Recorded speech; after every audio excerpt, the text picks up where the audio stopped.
Service, இந்த இந்த store வந்து எல்லாமே வந்து இங்கே வந்து எல்லாமே கரெக்ட் பண்ணி தராங்க. மற்றபடி மோஸ்ட் நம்ம வந்து ஒரே ஒரு விஷயந்தான், இந்த இந்த ஷோரூமில் இந்த சர்வீஸ் சென்டரில் ட்ரஸ்ட் இருக்குது. ஸோ உங்களோட ஆண்ட்ராய்டை இங்கே கொடுத்து நீங்கள் ரிப்பேர் பண்ணுறதா அது வந்து உங்களுக்கு எவ்வளோ தூரத்துக்கு இதுக்குள்ளே இருக்கிறது என்ன இருக்குது, என்ன அக்கௌண்ட்ஸ் நம்பர் இருக்குது, என்ன ஃபோட்டோஸ் இருக்குது, யார் யார் கான்டாக்ட்ஸ் இருக்குது, உங்கள் பேங்க்கு அக்கௌண்ட்ஸ் எல்லாம் எப்படி இருக்குது, அதெல்லாம் வந்து ஒரு பேங்க் ஒரு மொபைல்லே இருக்கும். அதை நீங்கள் ஒருத்தரை நம்பி ஒரு 3 நாள், நான் ஒரு வாரம் ஹஸ்பண்ட் அண்ட் ஆக போகிறவங்களுக்கு மாற்றி மாற்றி கொடுத்தா என்ன ஆகும்னு ஒரு படமே வந்து ஒரு 100 கோடி ரூபாய்க்கு மேலே சரி இதாயிடுச்சு, வசூல் பண்ணிடுச்சு. அதனால் உங்களோட இது தண்ணிக்குள்ளே விழுந்துருச்சுன்னு கொண்டு வந்து நீங்கள் கொடுக்கும்போது அது எவ்வளோ தூரத்துக்கு ட்ரஸ்ட்டாக அவங்க ரிப்பேர் பண்ணி அதில் இருக்கிறதெல்லாம் எப்படி உங்களுக்கு மட்டும் 1 and 1 அவருக்கும் அவங்களுக்கு மட்டுமே இருக்கக்கூடிய ட்ரஸ்ட்டாக ஒரு ஷோரூம் இருக்கிறது அப்படின்னா அது எனக்கு தெரிஞ்சு இந்த சர்வீஸ் சென்டர் மட்டும்தான். ஸோ இதுக்காகவே இந்த சர்வீஸ் சென்டரை நம்ம இன்னாகிரேஷனுக்கு வரணும், இவங்களெல்லாம் பாராட்டணும், இவங்களை இன்னும் மேலும் வேறு வேறு பிளாட்ஃபார்மில் இவங்களை உயர்த்தி பார்க்கணுங்கிற ஆசையினால தான் இங்கே வந்தேன். அஜித் சாரை வச்சு நீங்கள் ஒரு நல்ல படம் சொல்லிட்டு அதுக்கப்புறம் நீங்கள் தொடர்ந்து ஏன் வந்து ஒரு இடைவெளி நடிப்பு? அது படம் நடித்தோம், அதுக்கப்புறம் மாயாவை எடுத்தோம், அதுக்கப்புறம் நான் கடவுள் பாலாச்சன் எடுத்தார், மாயாண்டி குடும்பத்தார் நடித்தோம்.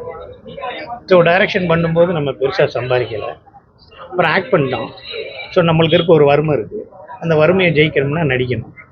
ஸோ அந்த நடிப்பெல்லாம் ஒரு நாள் ஒருத்தர் படம் நடித்தா அடுத்த படம் வரும்னு நம்புவோமா? ஆனால் அந்த படம் நடிக்கணும், அது எடிட்டிங்கில் மிஞ்சணும், அது டப்பிங்க்கு வரணும், அதுக்கப்புறம் தேட்டரில் வரணும், ரிலீஸ் ஆகணும், அதுக்கப்புறம் அங்கே ஆடியன்ஸ் கை தட்டணும், அந்த ப்ரொடியூசர் திருப்பி நம்மகிட்ட பேசணும், அப்புறம் நம்ம டிமாண்ட் பண்ணுற சம்பளத்தை கொடுக்கணும், அவங்க கொடுக்கணும். இதெல்லாம் எப்படி வாழ்க்கையில் சாத்தியமாகும்? ஸோ இதெல்லாம் சாத்தியமாகி நடந்துருக்குன்னு எல்லாம் உங்களால தான்.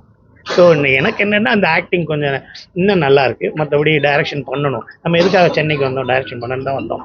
ஸோ அதான் இந்த சினிமாவில் போயிட்டே இருக்கும். அது சினிமாஸ் லைக் எ ட்ரெயின்.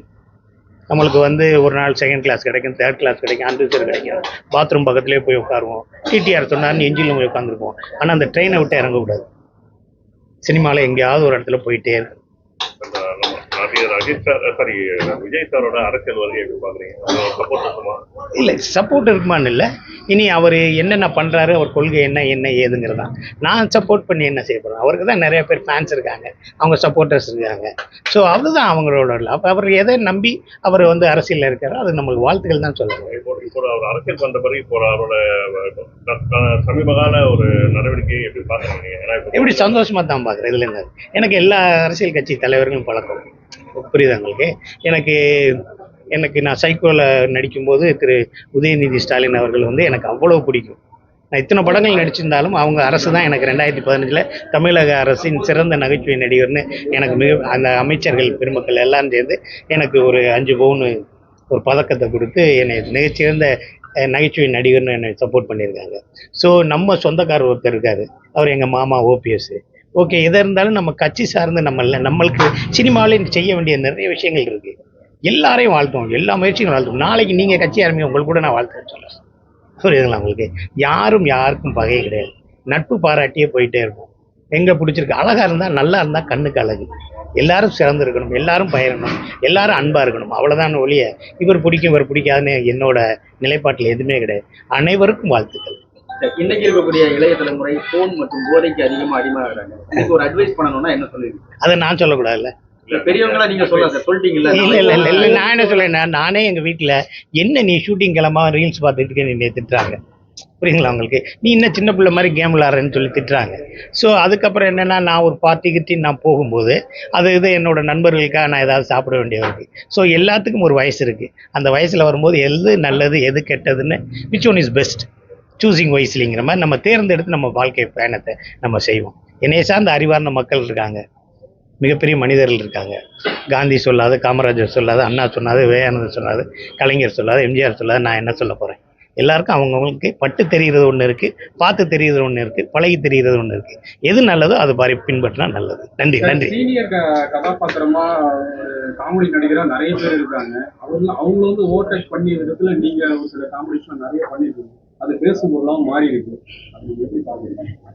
நான் யாரையுமே, நான் மாயாவி படத்தில் பேசின ஒரு வசனம் தான், எழுதின வசனம் தான், நான் யாருக்கும் போட்டி கிடையாது, எனக்கு யாரும் போட்டி கிடையாது. ஓகேவா? என்னைய பார்த்து ஒரு மிகப்பெரிய நகைச்சுவை நடிகரோட பையனே சொல்லியிருக்காரு, உங்களுக்கு டிஎஸ் பாலையாவோட அப்பாவோட அருள் உனக்கு ரொம்ப இருக்குடா, டிஎஸ் பாலையா மாதிரியே நிறையா பண்ணுறடா, அதை நீ வந்து வச்சுக்கிறேன். ஒரு சாதாரண மனிதரை சொல்ல, மிகப்பெரிய ஆளுமை மிக்க ஒரு நடிகரை தான் எனக்கு வந்து சொல்லியிருக்காங்க.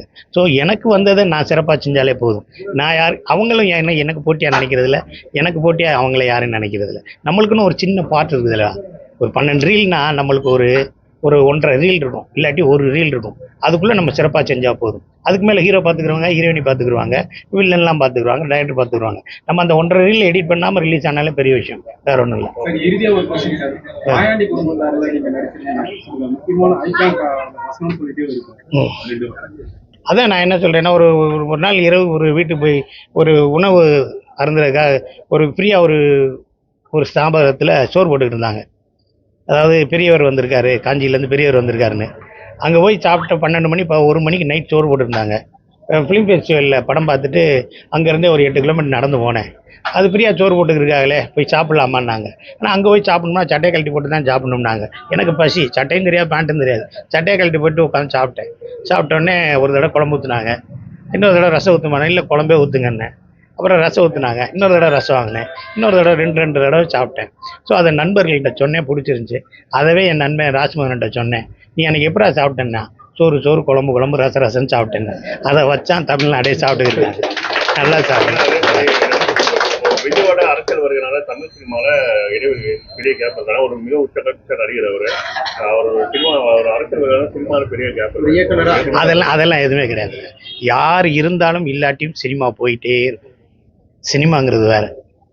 சினிமாங்கிறது வந்து சினிமாவை யாரும் ஜெயிச்சேன்னு சொன்னாங்கன்னா அவங்க வந்து இன்னும் சரியாக படிக்கல, புரியலைன்னு அர்த்தம். சினிமாவை வச்சு நம்ம ஜெயிச்சுக்கிற வேண்டியது. சினிமா அது வந்து ஒரு கடவுள் மாதிரி, அது கண்ணுக்கு தெரியாது. அந்த சினிமாவில் யாருக்கும் கேப் இருக்காது. நான் போயிட்டேன் இன்னொருத்தர், அவர் போயிட்டாருன்னா இன்னொருத்தர் வந்துக்கிட்டே இருப்பாங்க. ஓகேவா? அதனால எல்லாருக்கும் வாழ்த்துக்கள். ஓகேவா? இதோட முடிங்க. நன்றி.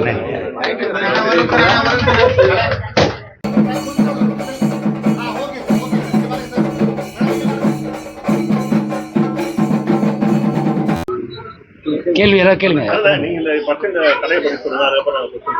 அதாவது மக்களுக்கு வந்து எசென்ஷியல் கமாடிட்டியில் மொபைல் ஃபோன் முக்கியமான ஒரு விஷயம்.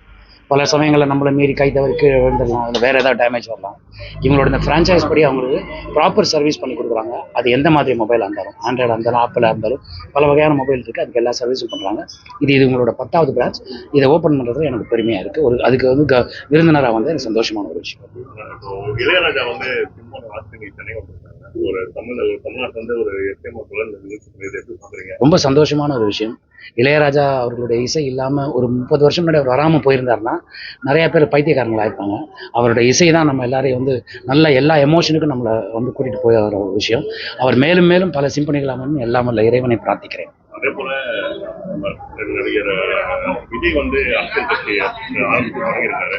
நிறைய அரசியல் கட்சி தலைவர்கள் வந்திருக்காங்க, அதுக்கப்புறம் நானும் வந்திருக்காங்க. விஜயோட இந்த அரசியல் வருகை நீங்க எப்படி பாக்குறீங்க? அது அரசியலும் சினிமாவும் பொது விஷயம் சார். இதில் யார் வேணா வரலாம், யார் வேணா பண்ணலாம். எல்லாம் நல்லது பண்ணாங்கன்னா நல்லது நடக்கும். இப்போ லாஸ்ட் கேள்வி சார், இப்போ தமிழ் சினிமாவில் வந்து பார்த்தீங்கன்னா கதைக்களம் கொண்ட கதைகள் வந்து ரொம்ப முக்கியத்துவம் கொடுக்கறதுல நடிக்கிறதுக்கு தான் முக்கியத்துவம் கொடுக்குறது. கேரளாவை கம்பேர் பண்ணும்போது தமிழ்நாட்டில் வந்து கதை தேர்வு வந்து ரொம்ப குறைவாக இருக்கிற வரை சொல்லப்படுது. அதுவும் கேரளா படங்கள் வந்து பாத்தீங்கன்னா பட்ஜெட் கம்மியா இருக்கு, ஆனா வெற்றி அதிகமா இருக்கு. தமிழ் படம் எடுக்கிற போது பட்ஜெட் அதிகமான பட்ஜெட், ஆனா எதிர்பார்ப்பு வந்து இருக்க மாட்டேங்குது. அது சார் ஆக்சுவலா இந்த வாரம் அந்த படங்கள் நீங்க பார்க்கலன்னு நினைக்கிறேன். நிறம் மாறும் உலகில், ஜென்டில் உமன், மர்மர்ன் போன்ற படங்கள்லாம் வந்திருக்கு. அது எல்லாம் கண்டென்ட் ரிலேட்டட் படங்கள் தான். நல்லா ஓடிட்டு இருக்கு, நல்லா ஜெயிக்குது. ஸோ மற்ற மொழி படங்கள் ஜெயிக்கிறதுல தப்பு எதுவும் இல்லை. ஆனால் தமிழ் சினிமாவும் அதனுடைய போக்கை மாற்றி இப்போ நிறையா பண்ணிட்டு இருக்காங்க. கண்டென்ட் ஓரியன்ட் ஃபில்ம் வந்து தியேட்டர்ஸ் கிடைக்கிறது கொஞ்சம் கஷ்டமாக இருக்கு. கம்மி தியேட்டர்ஸ் இருக்கிறதுனால அது கிடைக்கும் பட்சத்தில் நல்லபடியாக நடக்கும். சூர்யா 45ல நடிக்கிறார். ஆர்ஜே பாலாஜி அவங்க டைரக்ட் பண்ணுறாங்க. அந்த இதயம் முரளின்னு ஒரு படம் நடிச்சிட்டு சார், நீங்க நடித்த சதுரங்க வேட்டை படம் வந்து மக்கள் மத்தியில் நிறைய தாக்கத்தை ஏற்படுத்துச்சு. அதோடைய அடுத்த கட்ட நடவடிக்கைகள், அடுத்த கட்ட படப்பிடிப்பு ஏதாவது நடந்துட்டு இருக்கா? இல்லை, சதுரங்க வேட்டையோட டெசிஷன் அத்தாரிட்டி வந்து H. வினோத் சார் தான். அவர் தான் வந்து டிசைட் பண்ணணும். இப்போ அவர் தொடர்ந்து படங்கள் டைரக்ட் பண்ணிருக்கனால அது வந்து எனக்கு தெரிஞ்சு கூடிய சீக்கிரம் வந்து அதோட ஃப்ரான்ச்சைஸ் ஸ்டார்ட் ஆகிடும்னு நினைக்கிறேன். இப்ப நடிக்கிற விஜய் சார் இப்ப லாஸ்டா ஒரு படம் நடிச்சிட்டு இருக்காரு, அதுல நீங்க நடிக்கிறதுக்கு ஏதாவது சான்சஸ்? இல்லை சார். அதனால உங்களோட அடுத்த ப்ராஜெக்ட் என்ன போயிட்டு இருக்கு? இப்போ சூர்யா 45 போயிட்டு இருக்கு சார். இதயம் முரளின்னு ஒரு படம் போயிட்டு இருக்கு சார். அதர்வா அவங்க கூட. சார் இப்போ நீங்களும் ஒரு நடிகர், விஜய் ஒரு நடிகரா இருக்காரு, உங்களுடைய அரசியல் ரீதியான சப்போர்ட் எப்படி இருக்கும்? அது எப்படி சார் நான் சொல்ல முடியும்? அரசியல்ங்கிறது என்னோட பர்சனல் இல்லை சார். எனக்கு யாரை பிடிக்குதோ அவங்களுக்கு தானே சார் நான் ஓட்டு போடுவேன். அது பப்ளிக்ல நான் எப்படி சார் சொல்ல முடியும்? ஆனா, நீங்க